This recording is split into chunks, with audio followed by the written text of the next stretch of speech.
దోమ అనే పాఠాన్ని చెప్పుకున్నాం. ఈగ ఈగ వెళ్ళిపో, ఇల్లు వదిలి వెళ్ళిపో. ఎందుకు బాబు?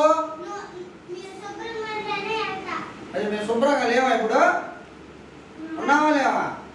లేవా? సరే పిల్లలు మనందరం బాగా శుభ్రంగా ఉందాం, బాగా స్నానం చేద్దాము, మన ఇంట్లో కూడా శుభ్రంగా పెడదాం, క్లాసులు కూడా శుభ్రంగా పెడదాం.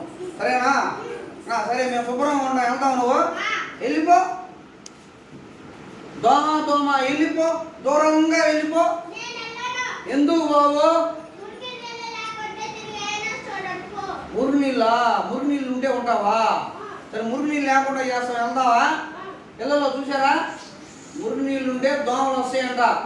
దోమలు వచ్చాయనుకోండి మనకు జబ్బులు వస్తాయి, జ్వరాలు వస్తాయి, బోధకాల వ్యాధి వస్తుంది, అక్కడ జ్వరం వస్తుంది, చాలా వస్తాయి. కాబట్టి మీరు దోమలు అనుకుంటున్నారంటే మురుగునీళ్ళు పెట్టుకోకూడదు. మీరు మీ ఇంట్లో మెహమానాన్ని కూడా చెప్పండి.